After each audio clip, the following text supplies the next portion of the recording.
Hello everyone, कैसे हैं सब। स्वागत है आपका एडी लर्निंग एकेडमी में। जो आप सभी को मेरा नमस्ते। उम्मीद करती हूँ आप सभी खुश और स्वस्थ होंगे। तो फ्रेंड्स, जो हमारी हिंदी साहित्य की महत्वपूर्ण प्रश्न श्रृंखला चल रही है उसमें हमारा टॉपिक चल रहा है आधुनिक काल। आधुनिक काल अपने आप में एक महत्वपूर्ण टॉपिक है जिससे अक्सर कर एग्जामिनर क्वेश्चन पूछता है और इसके अंतर्गत महत्वपूर्ण कई सारे टॉपिक आते हैं जिसमें भारतीय हिंदू युग, द्विवेदी युग, छायावाद युग, प्रगतिवाद युग, प्रयोगवाद युग, छायावाद उत्तर युग, नई कविताएं, ये सभी टॉपिक महत्वपूर्ण किसके अंतर्गत आते हैं, ये आधुनिक काल के अंतर्गत आते हैं।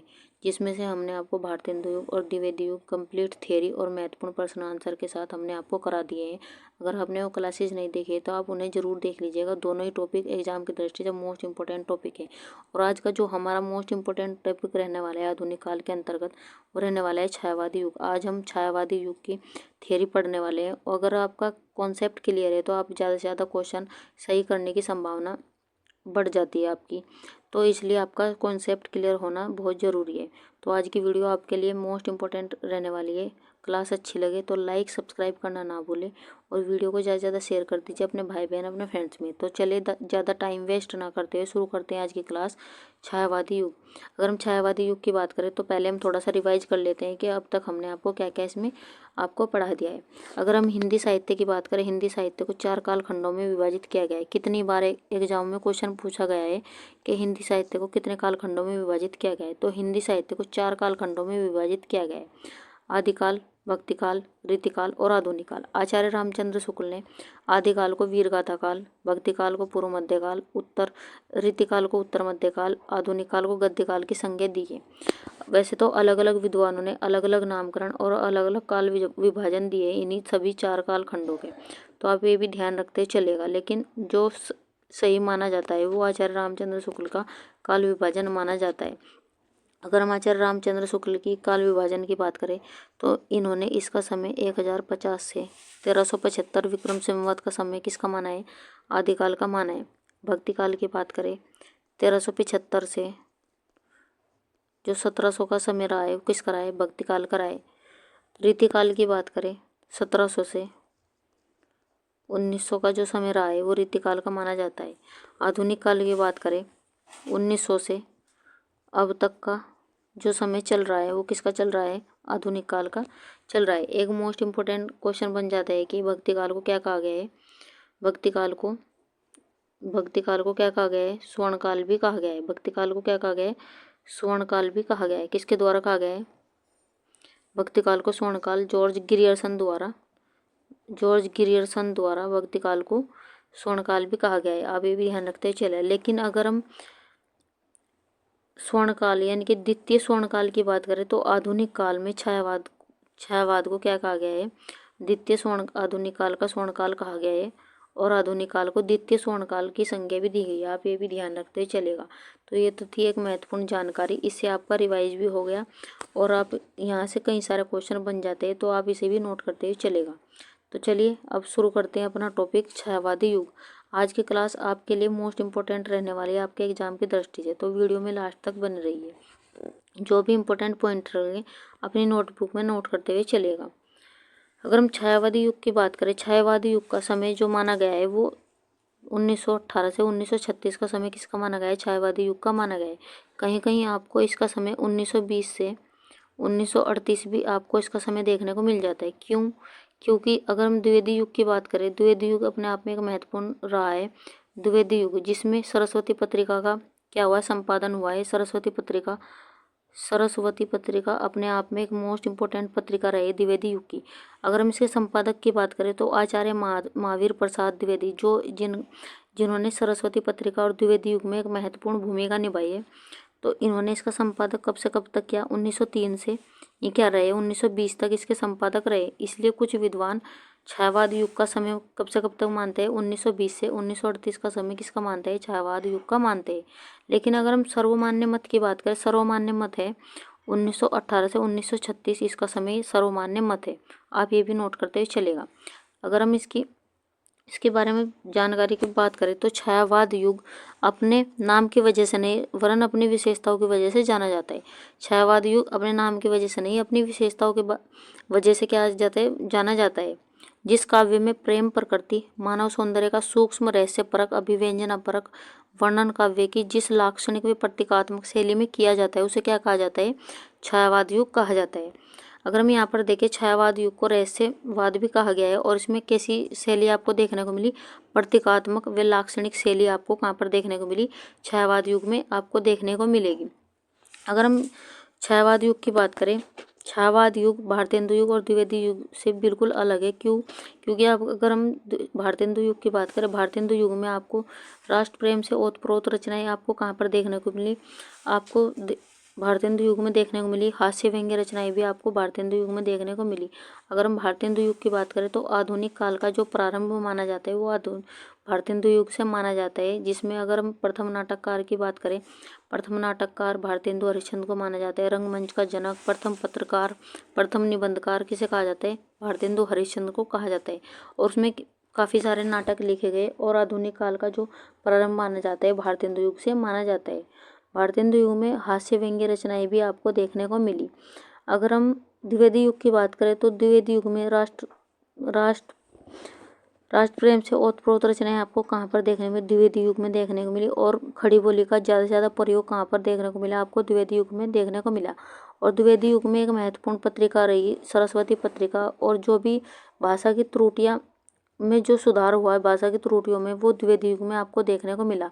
अगर हम यहाँ पर देखें तो छायावाद द्विवेदी युग और भारतेंदु युग से बिल्कुल अलग यहाँ पर रचनाएं छायावाद में देखने को मिली। छायावाद में आपको प्रतीकात्मक शैली आपको देखने को मिली, यानी कि ऐसी रचनाएं आपको देखने को मिली जिनकी बातें कहीं और कह रही हो और वे उनके जो मतलब है वो कहीं और निकल रहा हो, ऐसी रचनाएं आपको देखने को मिली। इसलिए छायावाद युग को क्या कहा गया है? रहस्यवाद भी कहा गया है। तो आप ये भी ध्यान रखते चलेगा। अगर हम नेक्स्ट पॉइंट की बात करें, प्रारंभ में छायावाद का प्रयोग व्यंग्य के रूप में उन कविताओं के लिए किया गया जो अस्पष्ट थी।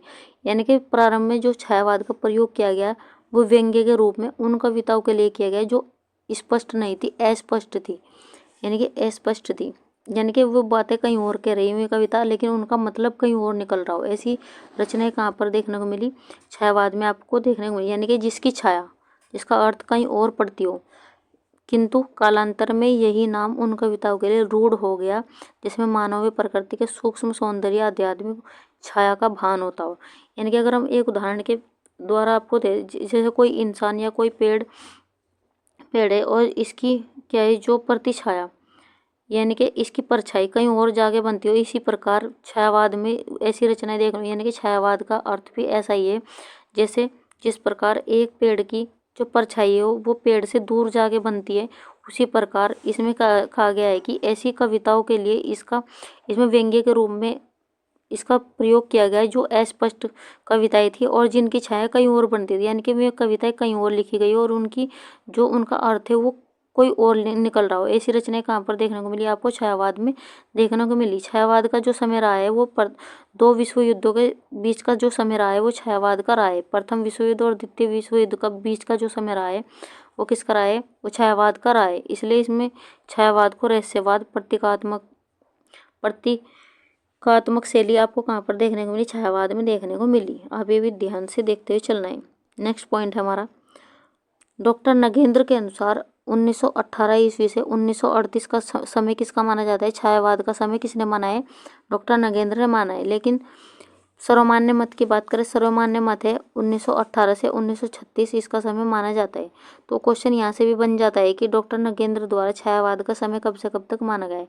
तो 1918 से 1938 का समय डॉक्टर नगेंद्र के अनुसार छायावाद का माना गया है। आप ये भी नोट करते हुए चलेगा। अगर हम अगला पॉइंट देखें तो आधुनिक काल के समग्र साहित्य में स्वर्ण युग की उपाधि से विभूषित छायावाद का आरंभ जयशंकर प्रसाद की 1918 ईस्वी में प्रकाशित कृति झरना से एवं 1936 के प्रगतिशील लेखक संघ के प्रथम अधिवेशन तथा सुमित्रा नंदन पंत की युगांत 1936 ईस्वी की छायावाद का अंत माना जाता है। तो यहाँ पर कहा गया है कि एक क्वेश्चन यहाँ से बन जाता है कि आधुनिक काल का स्वर्ण युग, आधुनिक काल का स्वर्ण युग किसे कहा गया है? छायावाद युग को कहा गया है। ये क्वेश्चन यहाँ से बन जाता है। अगर हम स्वर्ण काल की बात करें तो स्वर्ण काल किसे कहा गया है? स्वर्ण काल कहा गया है भक्ति काल को। स्वर्ण काल कहा गया है भक्ति काल को। और दूसरा स्वर्णकाल किसे कहा गया है? आधुनिक काल में छायावाद को दूसरा स्वर्णकाल कहा गया है। अगर यहाँ से क्वेश्चन आपसे ऐसे पूछ ले, किसके द्वारा कहा गया है भक्ति काल को स्वर्णकाल? जॉर्ज ग्रियर्सन द्वारा कहा गया है। ये क्वेश्चन आपसे कई बार एग्जाम में पूछा जाता है। जॉर्ज ग्रियर्सन ने आधुनिक भक्ति काल को स्वर्ण काल की संज्ञा दी है। वहीं अगर दूसरे स्वर्ण काल की बात करें तो आधुनिक काल का जो स्वर्ण काल माना गया है, किसे माना गया है? छायावाद युग को माना गया है। क्वेश्चन अलग अलग बन जाते हैं, आप ये भी पॉइंट ध्यान रख चलना है। अगर हम इसके प्रारंभ की बात करें तो जयशंकर प्रसाद की जो 1918 की रचना है झरना, इसे क्या माना जाता है? छायावाद का आरंभ माना जाता है। तो अगर आरंभ पूछे तो झरना से, जो जयशंकर प्रसाद की रचना रही है झरना 1918 में, इसका आरंभ माना जाता है। अगर हम इसके अंत की बात करें तो पंत की रचना, सुमित्रा नंदन पंत की रचना जो 1936 की रचना रही है युगांत से क्या माना जाता है? इसका अंत माना जाता है। तो आप ये क्वेश्चन नोट करते ही चलेगा। अगर एग्जामिनर क्वेश्चन पूछ ले कि छायावाद का जो आरंभ माना गया है किस रचना से माना गया है? झरना से माना गया है। अंत की बात करें तो पंत की रचना जो 1936 की रचना है युगांत से इसका अंत माना गया है। तो आप ये भी नोट करते हुए चलेगा। आगे देखते हैं नेक्स्ट। अगर हम झरना छायावाद की प्रयोगशाला का प्रथम आविष्कार है और युगांत छायावाद के अंत की घोषणा पत्र है। मोस्ट इंपोर्टेंट दोनों ही क्वेश्चन यहाँ से बन जाते हैं कि इसके द्वारा कहा गया है कि झरना छायावाद की प्रयोगशाला का प्रथम आविष्कार है और युगांत छायावाद के अंत की घोषणा पत्र है। ये नंद दुलारे वाजपेयी द्वारा कहा गया है। और दोनों ही क्वेश्चन यहाँ से मोस्ट इंपोर्टेंट क्वेश्चन बन जाते हैं। अगर आपसे एग्जामिनर पूछ ले कि युगांत छायावाद के अंत की घोषणा पत्र ये किसके द्वारा कहा गया है और झरना छायावाद की प्रयोगशाला का प्रथम आविष्कार है किसके द्वारा कहा गया है? नंद दुलारे वाजपेयी के द्वारा कहा गया है। तो आप ये भी नोट करते हुए चलेगा। आगे देखते हैं नेक्स्ट। इस युग के लिए छायावाद नाम सर्वप्रथम श्री मुकुटधर पांडे ने अपने द्वारा रचित निबंध हिंदी में छायावाद के आधार पर किया है। तो यहाँ से भी क्वेश्चन कई बार पूछा गया है कि सर्वप्रथम जो छायावाद नाम किसके द्वारा दिया गया था? तो ये मुकुटधर पांडे द्वारा अपने निबंध हिंदी में छायावाद के आधार पर इसका नामकरण किया गया है। तो सर्वप्रथम किसके द्वारा दिया गया छायावाद नाम? मुकुटधर पांडे के। ये क्वेश्चन कितनी बार एग्जाम में पूछा गया, आप ये भी नोट करते हुए चलेगा। अगर हम यहाँ देखें, यह निबंध यानी कि मुकुटधर पांडे ने जो निबंध लिखा है हिंदी में छायावाद, सर्वप्रथम जबलपुर मध्य प्रदेश से प्रकाशित होने वाली श्री शारदा पत्रिका, यहाँ से क्वेश्चन पूछ लेता है कि मुकुटधर पांडे द्वारा रचित हिंदी में छायावाद किस पत्रिका में प्रकाशित हुआ? तो ये श्री शारदा पत्रिका में 1920 में प्रकाशित हुआ। इसी कारण कुछ विद्वान छायावाद का प्रारंभ मानते हैं 1920 से। ये भी आप ध्यान रखते हुए चलेगा। चलिए अगला पॉइंट देख लेते हैं। मुकुटधर पांडे के अनुसार छायावाद एक ऐसी मायामय सूक्ष्म वस्तु है जिस, यानी कि इन्होंने कहा है कि छायावाद एक ऐसी मायामय यानी कि माया के समान मायामय सूक्ष्म वस्तु है कि शब्दों द्वारा उसका ठीक ठीक वर्णन करना असंभव है। यानी कि शब्दों में उसका वर्णन नहीं किया जा सकता, ठीक ठीक वर्णन नहीं किया जा सकता। छायावाद एक ऐसी मायामय सूक्ष्म वस्तु है, यानी कि ऐसी सूक्ष्म वस्तु है जिसका ठीक ठीक शब्दों में क्या नहीं किया जा सकता? वर्णन करना असंभव है। किसके द्वारा कहा गया है? मुकुटधर पांडे द्वारा कहा गया है।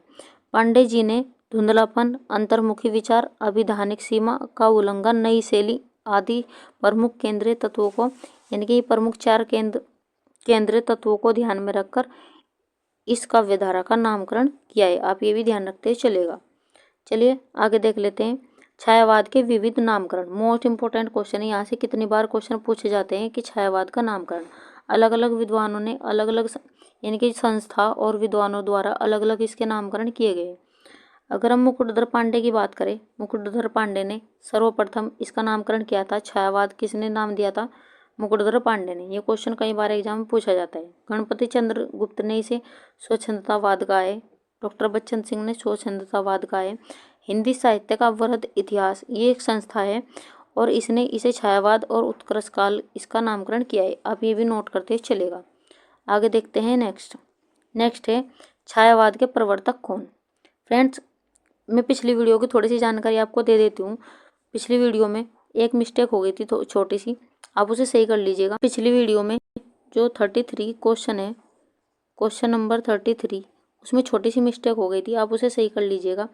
मैंने उसमें रचनाएं, क्वेश्चन सही है बिल्कुल वो, लेकिन जो उसमें लास्ट में मैंने रचनाएं बताई है, मैथिली शरण गुप्त की, तो उसमें वो सही कर लीजिएगा। वहाँ पर मैंने प्रिय प्रवास की जगह वहाँ पर जो प्रिय प्रवास रचना रही है वो किसकी रही है, अयोध्या सिंह उपाध्याय हरिओद की रचनाएं। लेकिन वहाँ पर हरिओद की रचनाएं, लेकिन वहाँ पर मेरे से क्या बोला गया, मैथिली शरण गुप्त। आप उसे सही कर लीजिएगा।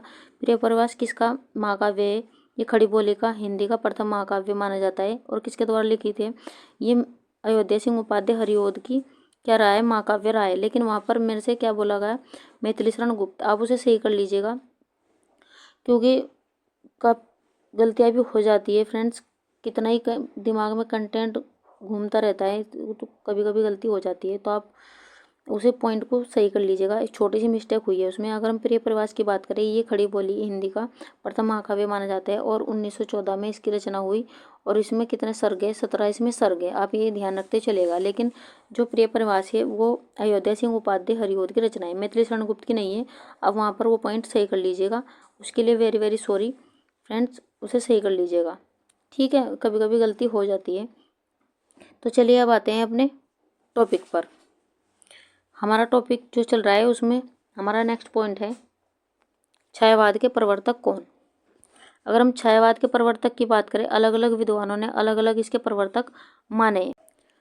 तो आचार्य रामचंद्र शुक्ल द्वारा बात करें, आचार्य रामचंद्र शुक्ल ने इसके जो प्रवर्तक माने वो मुकुटोत्तर पांड्या और मैथिली शरण गुप्त को माना है। वही प्रभाकर माचवे की बात करें, इन्होंने माखनलाल चतुर्वेदी को। नंद दुलारे वाजपेयी की बात करें, सुमित्रा नंदन पंत को छायावाद का प्रवर्तक माना है। वही इला चंद्र जोशी और गणपति चंद्र गुप्त की बात करें, इन्होंने जयशंकर प्रसाद को छायावाद का प्रवर्तक माना है, जो सर्वमान्य रहा है। अगर हम सर्वमान्य मत की बात करें तो जयशंकर प्रसाद को क्या माना जाता है, छायावाद का प्रवर्तक माना जाता है। तो आप ये भी ध्यान रखते हुए चलिएगा। आगे देखते हैं नेक्स्ट पॉइंट। यहाँ पर मैंने नोट लगाकर लिखा है, ये मोस्ट इंपॉर्टेंट है आपके एग्जाम की दृष्टि से। नंद दुलारे वाजपेयी ने प्रसाद, पंत और निराला पर अलग अलग निबंध लिखकर 3 वृत्तत्रयी की घोषणा की है। यानी कि यहाँ पर कई बार क्वेश्चन पूछा जाता है कि वृत्तत्रयी में कौन कौन से लेखक आते हैं। वृत्तत्रयी में कौन कौन से लेखक आते हैं, प्रसाद, पंत यानी कि सुमित्रा नंदन पंत और निराला। ये वृत्तत्रयी में किन्होंने माना है, नंद दुलारे वाजपेयी ने वृत्तत्रयी में किन किन कवियों का रखा है, जयशंकर प्रसाद, पंत और निराला को। आप ये भी ध्यान रखते हुए चलिएगा। इन्होंने महादेवी वर्मा को वृत्तत्रयी में नहीं रखा है। ये भी क्वेश्चन कई बार पूछा जाता है। आपको 4 ऑप्शन दे देगा कि निम्नलिखित में से छायावाद में वृत्तत्रयी में कौन कौन से कवि आते हैं। आपको 4 ऑप्शन दे देगा और आपसे पूछ लेगा। तो इसमें प्रसाद, पंत और निराला को नंद दुलारे वाजपेयी द्वारा क्या रखा गया है, वृत्तत्रयी में रखा गया है। आप ये भी ध्यान रखते चलेगा। अगर हम यहाँ पर देखें छायावाद के प्रमुख कवियों के दार्शनिक मत और वृत्तत्रयी के कवि, अगर हम इनके दार्शनिक मतों की बात करें तो वृत्तत्रयी में कौन कौन आते हैं, जयशंकर प्रसाद, सुमित्रा नंदन पंत और निराला। इनके काव्य में जयशंकर प्रसाद की बात करें, इनके काव्य में मानवीय भूमि की प्रधानता आपको देखने को मिली है। और इनके दर्शन से भी क्वेश्चन पूछ लेता है। तो इनका दर्शन कौन सा रहा है, आनंदवाद, प्रत्यभिज्ञ दर्शन और समरसतावाद। ये क्या रहा है, इनका दर्शन रहा है। वहीं सुमित्रा नंदन पंत की बात करें, इनकी काव्य में क्या देखने को मिली, कल्पना की प्रधानता आपको देखने को मिली है। और इनका दर्शन क्या दर्शन है इनका, कई बार क्वेश्चन पूछा गया है। तो इनका अरविंद इनका दर्शन है। ये भी आप ध्यान रखते हुए चलेगा। अगर हम निराला की बात करें, सूर्यकांत त्रिपाठी निराला की बात करें, इनके काव्य में बुद्धि तत्वों की प्रधानता देखने को मिली है। क्वेश्चन कई बार पूछा गया है कि बुद्धि तत्वों की प्रधानता किसके काव्य में देखने को मिली है। तो निराला के काव्य में क्या मिली है, बुद्धि तत्वों की प्रधानता आपको देखने को मिली है। और इनके दर्शन की बात करें तो इनका वेदांत इनका दर्शन है। आप ये भी ध्यान रखते हुए चलिएगा। जो भी आपको इंपॉर्टेंट पॉइंट लग रहा है अपनी नोटबुक में नोट करते हुए चलिएगा। तो छायावाद की लघुत्रयी की बात करें तो लघुत्रयी में 3 छोटे कवि आते हैं। क्वेश्चन कई बार पूछा गया है एग्जाम में कि छायावाद में लघुत्रयी में कौन कौन से कवि आते हैं। तो यहाँ पर महादेवी वर्मा, डॉक्टर राम कुमार वर्मा और भगवती चरण वर्मा। आप यहाँ पर 3 वर्मा से भी याद रख सकते हैं इसे। अगर यहाँ पर देखें तो महादेव वर्मा, डॉक्टर राम कुमार वर्मा और भगवती चरण वर्मा को लघुत्रयी में रखा गया है।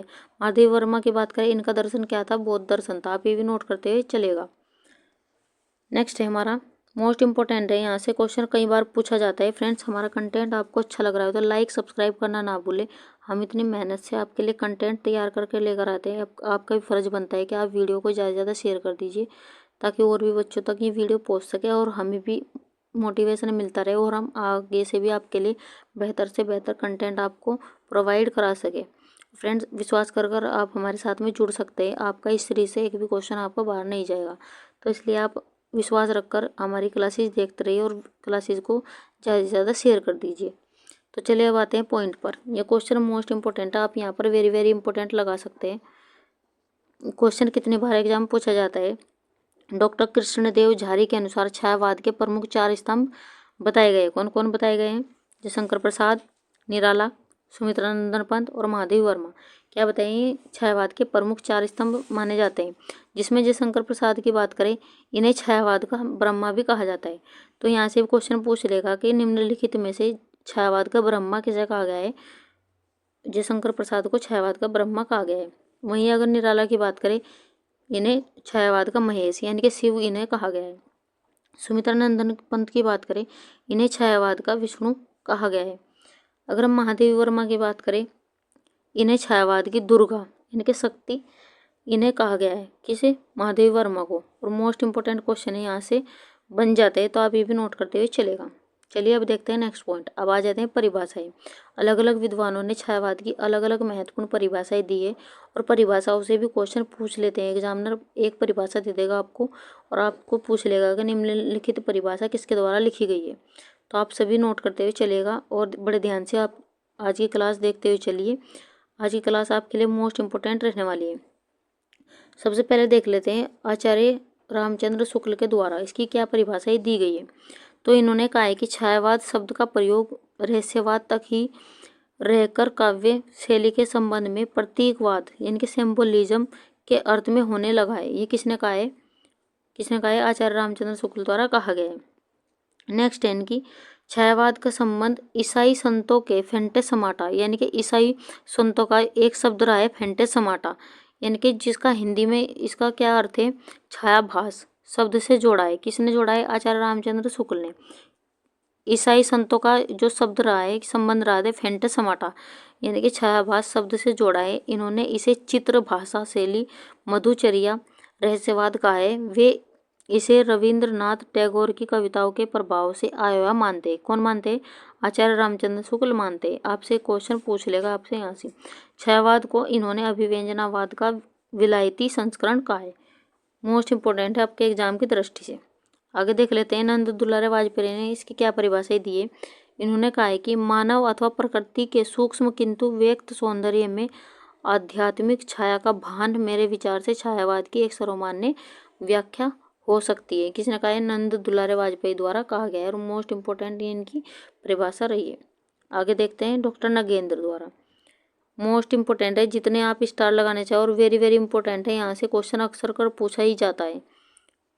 ये क्वेश्चन कई बार एग्जाम में पूछा गया है और आगे भी आने की संभावना है। छायावाद एक विशेष प्रकार के भावों की पंक्ति है। जीवन के प्रति एक भावात्मक दृष्टिकोण है। छायावाद स्थूल के प्रति सूक्ष्म का विद्रोह है। डॉक्टर नगेंद्र द्वारा ये परिभाषा दी गई है और कितनी बार एग्जाम में पूछी गई है और आगे भी आने की संभावना है। जयशंकर प्रसाद के अनुसार छायावाद को पानी के भीतर मोती किसी तरलता से जोड़कर इसका विवेचन किया गया है तथा इसे कांति के समान माना गया है। यानी कि जयशंकर प्रसाद ने क्या कहा है कि पानी के भीतर जो मोती होता है उसकी तरलता से जोड़कर इसका विवेचन तथा इसे कांति कहा गया है। यानी कि इसका विवेचन किया गया है जो पानी के भीतर मोती है और मोती की जो तरलता है उससे जोड़कर इसका विवेचन किया गया और इसे उसकी कांति के समान माना है। किसने माना है? जयशंकर प्रसाद ने माना है। नेक्स्ट परिभाषा है इनकी, जब वेदना के आधार पर स्वानुभूति में अभिव्यक्ति होने लगी तब हिंदी में उसे छायावाद नाम से अभिहित किया गया। आप ये भी नोट करते हुए चलेगा। आगे देखते हैं सूर्यकांत त्रिपाठी निराला के अनुसार। इन्होंने कहा है कि भाव की मुक्ति छंद की भी चाहती है। यहाँ भाषा भाव और छंद तीनों स्वतंत्र है। ये किसने कहा है? मोस्ट इंपॉर्टेंट है आपके एग्जाम की दृष्टि से। ये कहा है सूर्यकांत त्रिपाठी निराला द्वारा। दूसरी परिभाषा इन्होंने दी है कि उसमें नए यथार्थ नई काव्य वस्तु की झलक के साथ पिछली रूढ़ी रीतियों के ढांचे में बंदी सामाजिकता के प्रति घोर विद्रोह की भावना तथा क्रांति का संकनाद मिलता है। ये किसने कहा है? ये कहा है सूर्यकांत त्रिपाठी निराला ने। इन्होंने कहा है कि सौंदर्य की छाया इसे माना है। किसने माना है इसे? सौंदर्य की छाया किसने माना है? सूर्यकांत त्रिपाठी निराला ने। ये भी आप नोट करते हुए चलेगा। अब देख लेते हैं शांति प्रसाद द्विवेदी के अनुसार इन्होंने क्या कहा है? छायावाद एक दार्शनिक अनुभूति है। हजारी प्रसाद द्विवेदी ने इसे व्यंग्यार्थ प्रधान शैली माना है। किसे माना है? छायावाद को, हजारी प्रसाद द्विवेदी। और ये एग्जाम में पूछा गया क्वेश्चन है आपके यहाँ से कि व्यंग्यार्थ प्रधान शैली किसने माना है? छायावाद को हजारी प्रसाद द्विवेदी ने माना है। राम स्वरूप चतुर्वेदी के अनुसार इसे शक्तिकाल मानते हैं। Doctor Bachchan Singh, most important है, यहाँ से क्वेश्चन कितनी बार पूछा गया है कि डॉक्टर बच्चन सिंह के अनुसार छायावाद को क्या कहा गया है? स्वच्छंदतावाद कहा गया है। और यही इनकी परिभाषा है। नेक्स्ट देख लेते हैं रामकुमार वर्मा के अनुसार जब आत्मा की छाया परमात्मा और परमात्मा की छाया आत्मा में पड़ने लगे तब छायावाद की सृष्टि होती है। मोस्ट इंपॉर्टेंट इनकी ये परिभाषा है और ये कई बार एग्जाम में पूछी गई है। डॉक्टर रामकुमार वर्मा ने कहा है कि जब आत्मा की छाया परमात्मा में और परमात्मा की छाया आत्मा में पड़ने लगे तब छायावाद की सृष्टि होती है। किसने कहा है? डॉक्टर रामकुमार वर्मा ने। महादेव वर्मा की बात करें, महादेव वर्मा ने क्या कहा है? छायावादी काव्य प्रकृति के बीच जीवन का उद्गीत है, इसका संबंध सर्वात्मवाद से है। किसने कहा है? महादेवी वर्मा ने। आगे देख लेते हैं गंगा प्रसाद पांडे के अनुसार इन्होंने कहा है कि इन्होंने भावलोक की प्रगति के 3 चरण माने हैं। यानी कि गंगा प्रसाद पांडे ने भावलोक की प्रगति के 3 चरण माने। कौन कौन से? वस्तुवाद, छायावाद और रहस्यवाद। अतः उनके शब्दों में छायावाद और वस्तुवाद छायावाद, वस्तुवाद व रहस्यवाद के बीच की कड़ी है। यानी कि छायावाद क्या है? वस्तुवाद और रहस्यवाद के बीच की क्या मानी है? ये कड़ी मानी है। किसने मानी है? गंगा प्रसाद पांडे ने मानी है। ये भी आप ध्यान रखते हुए चलेगा। आगे देखते हैं अगर परिभाषाओं के आधार पर शॉर्टकट की बात करें, अगर हम शॉर्ट में देखें तो इसका अर्थ क्या बताया है? अलग अलग विद्वानों ने अलग अलग छायावाद का अर्थ बताया है। इनके परिभाषाओं के आधार पर अगर हम यहाँ पर देखें तो मोस्ट इम्पोर्टेंट है इसका अर्थ इन्होंने क्या क्या बताया। तो अलग अलग विद्वानों ने इसका अलग अलग अर्थ बताए। मुकुटधर पांडे की बात करें, इन्होंने इसे रहस्यवाद इसका अर्थ निकाला है। वहीं डॉक्टर नगेंद्र की बात करें, इन्होंने सूक्ष्म के प्रति स्थूल के प्रति सूक्ष्म का विद्रोह किसने माना है? डॉक्टर नगेंद्र ने माना है। महावीर प्रसाद द्विवेदी की बात करें, अन्योक्ति पद्धति किसके द्वारा माना गया है? महावीर प्रसाद द्विवेदी के द्वारा माना गया है। वही सुशील कुमार के बात करें, अस्पष्टतावाद किसने माना है? अस्पष्टतावाद ये सुशील कुमार ने माना है इसका अर्थ। वहीं डॉक्टर बच्चन सिंह की बात करें, स्वच्छंदतावाद इसका अर्थ माना है डॉक्टर बच्चन सिंह ने। हजारी प्रसाद द्विवेदी ने व्यंग्यार्थ प्रधान शैली माना है इसका अर्थ छायावाद का। और आचार्य रामचंद्र शुक्ल ने इसे मोस्ट इम्पोर्टेंट है आपके एग्जाम की दृष्टि से और कितनी बार एग्जाम में पूछा गया है कि शैली विचित्रीय, मधुचर्या, चित्र भाषा शैली किसने माना है छायावाद को? तो आचार्य रामचंद्र शुक्ल ने माना है। सुमित्रा नंदन पंत की बात करें, सौंदर्य की छाया किसने माना है? सुमित्रा नंदन पंत ने। नेक्स्ट है जयशंकर प्रसाद ने क्या माना है? इसे कांति माना है। यानी कि पानी के अंदर जो मोती है उसकी तरलता में जो कांति है वो किसने मानी है? जयशंकर प्रसाद ने मानी है। नंद दुलारे वाजपेयी की बात करें, वक्त सौंदर्य में आध्यात्मिक छाया का भान किसने माना है? नंद दुलारे वाजपेयी ने। वही गंगा प्रसाद पांडे की बात करें कि वस्तु में रहस्यवाद के बीच की कड़ी किसे माना है? छायावाद को माना है गंगा प्रसाद पांडे ने। नेक्स्ट है हमारा शांति द्विवेदी, इन्होंने क्या माना है? प्रकृति में ही समान आत्मा का दर्शन करने की प्रवृत्ति किसे माना है? छायावाद को माना है। तो आज के एग्जाम की दृष्टि से मोस्ट इम्पोर्टेंट है, आप नोट करते हुए चलेगा। अब देख लेते हैं छायावाद की प्रमुख प्रवृत्तियाँ। फ्रेंड्स, हमारा कंटेंट, हमारी वीडियो आपको अच्छी लग रही हो तो लाइक सब्सक्राइब करना ना भूलें। आप लाइक सब्सक्राइब करने में बहुत कंजूसी करते हैं, तो इसलिए आप लाइक सब्सक्राइब कर दिया कीजिए। अगर आपको हमारा कंटेंट अच्छा नहीं लग रहा या हमारा पढ़ाया हुआ आपको अच्छा नहीं लग रहा तो आप हमें कमेंट बॉक्स में ज़रूर बता दीजिए ताकि हम उसमें सुधार कर सकें। तो अगर हम छायावाद की प्रवृत्तियों की बात करें, छायावाद की प्रवृत्तियों में आत्माभिव्यंजना और व्यक्तिनिष्ठता आपको वहाँ पर देखने को मिली, छायावाद में देखने को मिली। छायावाद में रहस्य भावना आपको देखने को मिली, यानी कि छायावाद में आपको रहस्य भावना देखने को मिली, यानी कि छायावाद को रहस्यवाद भी माना है। तो यहाँ पर शिल्पगत प्रवृत्तियां आपको कहाँ पर देखने को मिली? छायावाद में देखने को मिली। कल्पना लोक व प्राकृतिक सौंदर्य आपको कहाँ पर देखने को मिला? छायावाद में देखने को मिला। विश्व बंधुत्व और सांस्कृतिक जागरण भी आपको कहाँ पर देखने को मिला? छायावाद में देखने को मिला। ये थी छायावाद की प्रमुख प्रवृत्तियां। चलिए आगे देख लेते हैं। नेक्स्ट पॉइंट है छायावाद आधुनिक युग का स्वर्णकाल कैसे? यानी कि इसे कैसे कहें कि छायावाद आधुनिक काल का स्वर्णकाल है, कैसे माने? तो अगर हम देखें यहाँ पर कुछ पॉइंट मैंने लिखे हैं कि छायावाद को किस आधार पर स्वर्ण युग काल कहा जाता है। अगर हम यहाँ देखें तो प्रसाद, पंत, निराला जैसे यानी कि वृत्तत्रयी रचनाकारों की क्या की गई? रचनाकारों का इस काल में क्या हुआ? जन्म हुआ। यानी कि प्रसाद, पंत और निराला जैसे रचनाकारों का क्या हुआ? छायावाद में जन्म हुआ। कामायनी जो जयशंकर प्रसाद की रचना रही है, मोस्ट इंपॉर्टेंट रचना रही है, जैसी कालजयी रचनाओं का इसमें लेखन किया गया। इस आधार पर क्या कहा गया है? छायावाद का स्वर्ण युग किसे कहा माना है? नहीं, छायावाद को आधुनिक युग का स्वर्णकाल माना गया है।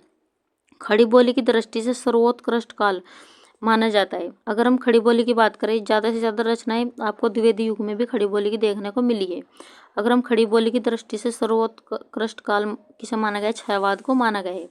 छायावादी काव्य में कल्पना प्रधान काव्य देखने को आपको मिला है, जिसमें अनुभूति की गहराई देखने को मिलती है। लोक मंगल की दृष्टि से सर्वोत्कृष्ट काल रहा है छायावाद काल। इस युग में मानवतावादी सर्वाधिक उज्जवल पक्ष माना जाता है। तो इन आधारों पर छायावाद को आधुनिक युग का स्वर्णकाल माना जा सकता है। तो मैंने मोस्ट इम्पोर्टेंट पॉइंट लिखे हैं यहाँ पर, आप ये भी ध्यान रखते चलेगा। चलिए अब देखते हैं नेक्स्ट कुछ विशेष बातें। अगर हम कुछ विशेष बातों की बात करें, चलिए अब देख लेते हैं कुछ विशेष बातें, कुछ महत्वपूर्ण विशेष बातें। अगर हम डॉक्टर बच्चन सिंह की बात करें, डॉक्टर बच्चन सिंह ने अपने ग्रंथ आधुनिक हिंदी साहित्य का इतिहास में इस युग का नामकरण स्वच्छंदतावाद माना है। तो भी एक महत्वपूर्ण बात है इसकी। अगर विशेषता की बात करें, एक महत्वपूर्ण पॉइंट रहा है कि डॉक्टर बच्चन सिंह ने अपने ग्रंथ, इनका ग्रंथ क्या था? आधुनिक हिंदी साहित्य का इतिहास। यहाँ से क्वेश्चन कई बार एग्जाम में पूछा जाता है कि आधुनिक हिंदी साहित्य का इतिहास किसके द्वारा लिखा गया है? डॉक्टर बच्चन सिंह द्वारा लिखा गया है। इन्होंने इस युग का नामकरण क्या किया है? इसमें स्वच्छंदतावाद माना है। आप ये भी पॉइंट ध्यान रखते चलिएगा।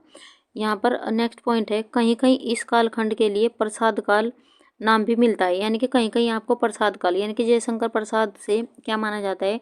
इसका काल माना जाता है कि जयशंकर प्रसाद इसके प्रवर्तक माने जाते हैं, इसलिए इसे कहीं कहीं क्या माना जाता है? इसका कालखंड प्रसाद काल भी नाम मिलता है, लेकिन यह नामकरण संगत नहीं है। यानी कि ये क्या माना है? यह नामकरण संगत नहीं है। आप ये भी पॉइंट नोट करते चलेगा। अंग्रेजी रोमांटिसिज्म के लिए हिंदी में स्वच्छंद, यानी कि अंग्रेजी का जो शब्द है रोमांटिसिज्म, उसका जो हिंदी में जो उसका अर्थ है वो है स्वच्छंदतावाद। शब्द का प्रयोग सर्वप्रथम आचार्य रामचंद्र शुक्ल ने किया है। मोस्ट इंपोर्टेंट पॉइंट है आपके एग्जाम की दृष्टि से, और कितनी बार एग्जाम में पूछा गया है कि रोमांटिसिज्म जो अंग्रेजी का शब्द है, इसके लिए हिंदी में स्वच्छंदतावाद सर्वप्रथम किसके द्वारा शब्द दिया गया? तो आचार्य रामचंद्र शुक्ल ने इसका प्रयोग किया। आप ये भी देखते हुए चलिएगा। नेक्स्ट पॉइंट है, डॉक्टर गणपति चंद्र गुप्त ने अपने ग्रंथ हिंदी साहित्य का वैज्ञानिक इतिहास, मोस्ट इंपॉर्टेंट है कि हिंदी साहित्य का कई क्वेश्चन यहाँ से बन जाते हैं कि हिंदी साहित्य का वैज्ञानिक इतिहास किसके द्वारा लिखा गया? तो डॉक्टर गणपति चंद्र गुप्त के द्वारा क्या लिखा गया? हिंदी साहित्य का वैज्ञानिक इतिहास। एक क्वेश्चन यहाँ पर बन गया है। इसमें इन्होंने इस युग में, यानी कि इसमें इन्होंने इस युग का नाम छायावाद की अपेक्षा स्वच्छंदतावाद दिया। यानी कि जो इन्होंने लिखा है हिंदी साहित्य का वैज्ञानिक इतिहास, इसमें इन्होंने क्या कहा है? इन्होंने छायावाद की अपेक्षा स्वच्छंदतावाद की संज्ञा देना अधिक उचित माना है। यानी कि छायावाद को स्वच्छंदतावाद का नाम देना, यानी कि संज्ञा देना, इन्होंने क्या माना है? अधिक उचित माना है। आप ये भी नोट करते हुए चलेगा। अब देख लेते हैं छायावाद के प्रमुख कवि और उनकी रचनाएं, जो एग्जाम की दृष्टि से मोस्ट इंपॉर्टेंट है और कई बार यहाँ से क्वेश्चन पूछे जाते हैं रचनाओं से। अब पहला हमारा है जयशंकर प्रसाद। जयशंकर प्रसाद की बात करें, इनका जन्म 1889 में गोवर्धन सराय मोहल्ले बनारस के समृद्ध वैश्य परिवार में हुआ था। इनकी मृत्यु की बात करें, अगर हम जन्म की बात करें, 1889 में इनका जन्म हुआ। इनकी मृत्यु 15 जनवरी 1937 को मात्र 48 वर्ष की आयु में क्या हुआ? इनकी मृत्यु हो गई। यहाँ से मोस्ट इंपॉर्टेंट क्वेश्चन बन जाता है कि कलाधर के नाम से, उपनाम से किसने रचनाएं की? तो ब्रजभाषा जो कलाधर के नाम से किसने रचनाएं की? जयशंकर प्रसाद ने कलाधर के उपनाम से क्या की? इन्होंने रचनाएं की। ब्रजभाषा में क्या लिखा करते थे? कलाधर के नाम से ब्रज भाषा में कविताएं लिखा करते थे और बाद में यही खड़ी बोली में कविताएं करने लगे। अब ये भी पॉइंट नोट करते हुए चलेगा, यहाँ से मोस्ट इंपोर्टेंट क्वेश्चन बन जाते हैं। अगर हम इनके पिता की बात करें, इनके पिता का नाम देवी प्रसाद और माता का नाम मुन्नी देवी था, ये भी आप देखते हैं। अगर हम इनके गुरु की बात करें, इनके गुरु श्री दीन बंधु ब्रह्मचारी थे, जो इन्हें संस्कृत और उपनिषद इनके पढ़ाते थे। अगर इनके गुरु के बारे में आपसे क्वेश्चन पूछ ले तो श्री दीन बंधु ब्रह्मचारी के कौन थे, इनके गुरु थे। अब इनकी रचनाओं के बारे में बात करें, इनके मोस्ट इंपोर्टेंट रचनाएं रही है चित्रधार, करुणालय जिसकी रचना इन्होंने 1913 में की, प्रेम पथिक मोस्ट इंपोर्टेंट रचनाएं ब्रज भाषा में 1905 में तथा खड़ी बोली में 1900, यानी कि जो प्रेम पथिक रचनाएं ब्रज भाषा में इन्होंने 1905 में इसकी रचना की और खड़ी बोली में 1913 में इसकी रचना की, प्रेम पथिक की। नेक्स्ट है महाराणा का महत्व 1914, कानन कुसुम, ये कानन कुसुम है, कानन कुसुम की रचना इन्होंने 1912 से 1916 तक इसकी रचना की। झरना मोस्ट इंपोर्टेंट है, 1918 में इसकी रचना की। आंसू 1925, लहर 1933 और कामायनी मोस्ट इंपोर्टेंट इनकी सभी रचनाएं। यहाँ आप ध्यान से देखते हुए चलना है, यहाँ से क्वेश्चन आपके एग्जाम में जरूर आपको देखने को मिलेगा। अगर हम कामायनी की बात करें 1935 में, यह एक श्रेष्ठ प्रबंध एवं अंतिम, अगर हम इनके अंतिम प्रबंध काव्य की बात करें, जो अंतिम इनकी रचना रही है वो कामायनी रही है। आप इसे भी देखते हुए चलना है, आपको इसे भी देखते हुए चलना है। और इसमें आदिमानव मनु की कथा इसमें कही गई है, आप ये भी नोट करते हुए चलिएगा। नेक्स्ट है हमारा सूर्यकांत त्रिपाठी निराला। अगर हम इनकी जन्म की बात करें, इनका जन्म 1897 में गढ़ाकोला जिला उन्नाव बंगाल में इनका जन्म हुआ। गरीब ब्राह्मण किसान सिधारी पंडित के पुत्र राम साय, यानी कि राम साय इनके पिताजी थे, के घर इनका जन्म हुआ। 15 अक्टूबर 1961 इनका क्या हो गया, निधन हो गया। और इन्होंने अपनी कहानी संग्रह लिली में जन्म इन्होंने तारीख, जो जन्म की तारीख इन्होंने लिखी है वो 21 फरवरी 1899 में इन्होंने अंकित की। आप ये भी नोट करते हुए चलेगा। अगर हम इनकी रचनाओं की बात करें तो चलिए इनकी रचनाओं के बारे में देख लेते हैं। अगर हम इनकी रचनाओं की बात करें, इनका संपूर्ण काव्य निराला रचनावली 8 खंडों में क्या है, प्रकाशित है। अब ये भी नोट करते हुए चलेगा। अगर हम इनके उपन्यास की बात करें, इनके उपन्यास है अप्सरा, जो जिसकी रचना 1931 में की, अलका 1933, प्रभावती 1936, निरुपमा 1936, कुल्ली भाट 1939, चमेली 1941 जो अपूर्ण रचना रही है, बल्लेसूर बकरियाँ 1942, चोटी की पकड़ 1946, काले कारनामे 1950 जो अपूर्ण इनकी रचना रही है, उपन्यास इनका रहा है, ये भी नोट करते हुए चलेगा। अगर हम नेक्स्ट देखें इनके कहानी संग्रह की बात करें, इनके कहानी संग्रह में लिली मोस्ट इंपोर्टेंट है 1934, सखी 1935, सुकुल की बीवी 1941, चतुरी चमार 1945। यहाँ पर मैंने लिखा है कि कोई नई कहानी नहीं है बल्कि सखी को ही चतुरी चमार नाम से 1945 में किताब महल इलाहाबाद से निकाला गया। ये भी आप नोट करते चलेगा, मोस्ट इंपोर्टेंट क्वेश्चन आपका यहाँ से बन जाता है कि जो सखी रचना है उसे ही चतुरी चमार नाम से क्या किया गया 1945 में किताब महल से इलाहाबाद से निकाला गया। ये भी आप नोट करते ही चलेगा। अगर हम इनके निबंध संग्रह की बात करें, प्रबंध पद्व 1934, प्रबंध प्रतिमा 1940, चाबुक 1949, चयन 1957, संग्रह 1962। नेक्स्ट है इनके काव्य संग्रह। अगर इनके काव्य संग्रह की बात करें, मोस्ट इंपोर्टेंट है इनके काव्य संग्रह अनामिका प्रथम की बात करें, इनका जो प्रथम 1923, परिमल 1930, गीतिका 1936, अनामिका द्वितीय, यानी कि 2 भागों में इन्होंने इसे प्रकाशित किया है। प्रथम 1923 और द्वितीय 1939। तुलसीदास 1939, कुकुरमुत्ता मोस्ट इंपोर्टेंट है इनकी, कुकुरमुत्ता मोस्ट इंपोर्टेंट है कुकुरमुत्ता 1943, अणिमा 1946, अर्चना 1950, आराधना मोस्ट इंपोर्टेंट है 1953, गीत गुंज 1954। नेक्स्ट है सांदे काकली 1964, नए पत्ते मोस्ट इंपोर्टेंट है 1946, बेला 1946। नेक्स्ट है हमारा महादेवी वर्मा। महादेवी वर्मा का जन्म 1907 में होली के दिन फर्रुखाबाद उत्तर प्रदेश में इनका जन्म हुआ और मृत्यु की बात करें 1987 में इनकी मृत्यु हुई। आप ये भी पॉइंट ध्यान रखते चलिएगा। अगर हम महादेवी वर्मा की बात करें, इनके पिता इनके पिता गोविंद प्रसाद वर्मा इंदौर के दिल्ली कॉलेज में क्या थे, प्राध्यापक थे। आप ये भी नोट करते हुए चलेगा। और उनकी माता हेमरानी देवी जो एक धर्मपरायण महिला थी। तो आप ये देखते हुए चलेगा। चलिए आगे देखते हैं इनकी रचनाएं। अगर हम इनकी रचनाओं की बात करें, मोस्ट इम्पोर्टेंट है सभी रचनाएं महादेव वर्मा की। इनके द्वारा कुल कविताओं में इनकी कितनी संख्याओं में इन्होंने कविताएं की, इन्होंने 236 इनकी कविताओं की संख्या मानी जाती है। तो आप ये भी ध्यान रखते चलना है। अगर हम इनके संस्मरणात्मक एवं आलोचनात्मक निबंध ग्रह की बात करें तो इसमें अतीत के चलचित्र मोस्ट इम्पोर्टेंट है। 1941 में इसकी रचना की। श्रृंखला की कड़ियाँ निबंध संग्रह 1942। स्मृति की रेखाएं मोस्ट इम्पोर्टेंट है, इनका रेखा चित्र है। 1945 में इसकी रचना की। पथ के साथी संस्मरण है 1956। क्षणदा निबंध संग्रह 1956। साहित्यकार का आस्था तथा अन्य निबंध संग्रह इनका 1962। संकल्पिता संग्रह निबंध संग्रह 1969। संभाषण इनका निबंध संग्रह 1962। मोस्ट इम्पोर्टेंट है अतीत के चलचित्र, श्रृंखला की कड़ियाँ, स्मृति की रेखाएं और पथ के साथी।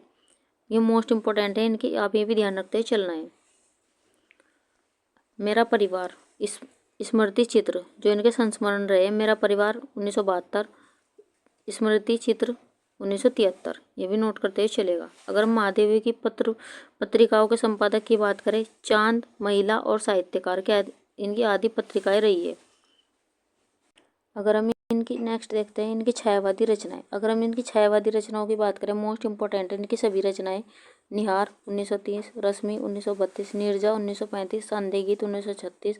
यामा मोस्ट इम्पोर्टेंट है, यामा पर इन्हें ज्ञानपीठ पुरस्कार से भी सम्मानित किया गया था 1940। दीपशिखा 1942। मोस्ट इम्पोर्टेंट है इनकी सभी छायावादी रचनाएं और ये एग्जामों में पूछी जाती है।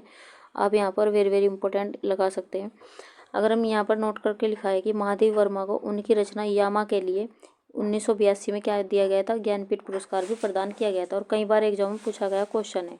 आगे देखते हैं नेक्स्ट मैंने नोट लगाकर लिखा है कि रश्मि, नीरजा, सांदे गीत और निहार के सभी गीतों का संग्रह किसमें मिलता है, यामा में से प्राप्त होता है। ये भी आप नोट करते चलिएगा। नेक्स्ट है महादेव वर्मा को आधुनिक युग की मीरा भी कहा जाता है। एग्जाम की दृष्टि से मोस्ट इंपोर्टेंट क्वेश्चन है, कितनी बार एग्जाम में पूछा गया क्वेश्चन है कि आधुनिक युग की मीरा किसे कहा गया है। महादेव वर्मा को आधुनिक युग की मीरा भी कहा जाता है। आप ये भी नोट करते हुए चलेगा। आगे देखते हैं सुमित्रानंदन पंत। अगर हम सुमित्रानंदन पंत की बात करें, इनकी रचनाएं पूछी जाती है एग्जाम की दृष्टि से, मोस्ट इंपोर्टेंट है। इनका जन्म 20 मई 1900 को इनका जन्म हुआ। इनका जन्म भारद्वाज ब्राह्मण के परिवार अल्मोड़ा जिले के कोसानी ग्राम में हुआ था। अगर इनकी मृत्यु की बात करें, इनकी मृत्यु 1977 में क्या हो गई थी, इनकी मृत्यु हो गई थी। इनके पिता की बात करें, गंगा दत्त कोसानी इनके पिताजी थे। माता की बात करें, सरस्वती देवी पंत। क्या थी इनकी माता जी का नाम, क्या था, सरस्वती देवी पंत। आप भी नोट करते हुए चलेगा। अगर हम इनकी रचनाओं की बात करें, मोस्ट इंपोर्टेंट है इनकी रचनाएं लोकायतन जिनका महाकाव्य रहा है, 1964 में इसकी रचना की। गुंजन 1932। युगांत, क्षयवाद का जो अंत माना जाता है वो युगांत से माना जाता है, इसलिए मोस्ट इंपोर्टेंट रचना है इनकी युगांत 1936। पल्लव 1928। युगवाणी 1939। उच्छ्वास 1922। वीणा 1918 से 1919। ग्रंथि 1929। चिदम्बरा 1958। कला और बूढ़ा चांद मोस्ट इंपोर्टेंट है। कला और बूढ़ा चांद कितनी बार एग्जाम पूछी गई रचना है इनकी। कला और बूढ़ा चांद 1959।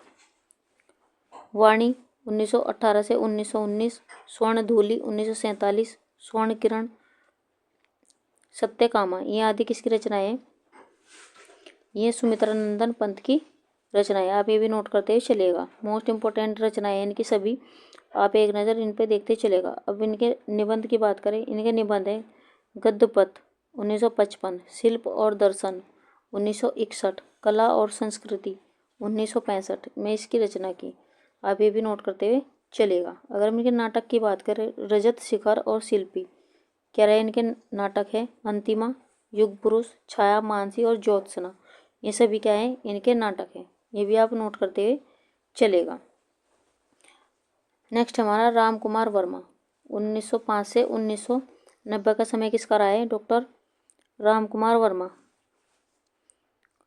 अगर हम इनकी काव्य रचनाओं की बात करें, डॉक्टर राम कुमार वर्मा की काव्य रचनाओं की बात करें, अंजलि, जिसकी रचना इन्होंने 1924 में की। अभिशाप मोस्ट इम्पोर्टेंट है, ये 1930। रूप राशि 1931, चित्ररेखा 1935, चंद्रकिरण 1937, संकेत 1939, चित्तौड़ की चिता और वीर हमीर, उत्तरायण, ये इनकी क्या है, काव्य रचनाएं रही है।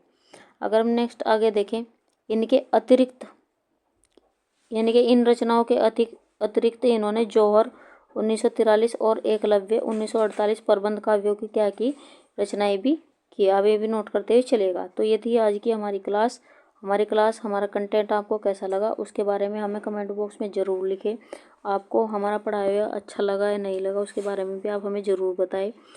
और वीडियो अच्छी लगी हो तो लाइक सब्सक्राइब करना ना भूलें और वीडियो को ज़्यादा से ज़्यादा शेयर कर दीजिए अपने भाई बहन अपने फ्रेंड्स में, ताकि फ्रेंड्स हमें भी मोटिवेशन मिलता रहे और हम आपके लिए बेहतर से बेहतर कंटेंट आपको प्रोवाइड करा सके। इसलिए कमेंट बॉक्स में आप हमें अपना आंसर ज़रूर दें कमेंट बॉक्स में कि आपको हमारी क्लास कैसी लगी।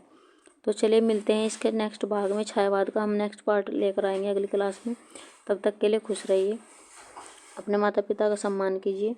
वीडियो देखने के लिए थैंक यू।